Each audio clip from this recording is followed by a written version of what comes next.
L'éditorial du Figaro. Travail le 1er mai, sortons des visions archaïques par Jacques-Olivier Martin. Patouche, au 1er mai en France, on ne s'attaque pas aux jours fériés. Le sujet est hautement sensible. François Bayrou en sait quelque chose. Il aura suffi de quelques heures pour que la seule idée de supprimer 2 jours fériés pour travailler plus provoque fièvre et débat. Sébastien Lecornu, son successeur, l'a très vite compris.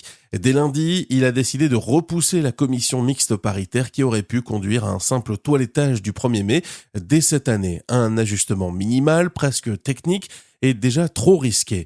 On s'en doutait en avouant être le Premier ministre le plus faible de la Ve République. Le chef du gouvernement s'est autorisé à n'engager aucun combat et à reculer dès qu'il perçoit la moindre crispation. On peut le déplorer, il en est ainsi, y compris sur ce sujet mince mais ô combien symbolique. Car de quoi parle-t-on ? De la liberté, rien d'autre. La liberté de travailler le 1er mai pour les salariés de certaines professions qui le souhaitent et d'être payés double. La liberté pour un commerçant, un artisan, d'ouvrir sans entrave son commerce ou son entreprise. Mais pour Olivier Faure, Marie-Lise Léon ou Sophie Binet, cette liberté est suspecte dès lors qu'elle touche au travail.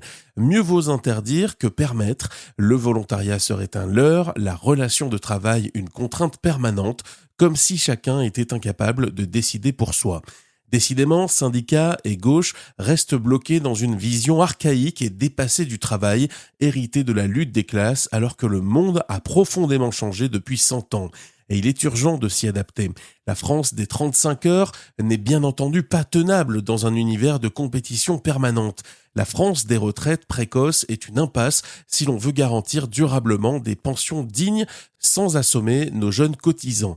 Et que dire de la France des règles, des interdits, des lois et des codes qui décident de tout, y compris de qui peut vendre une baguette de pain et demain le muguet.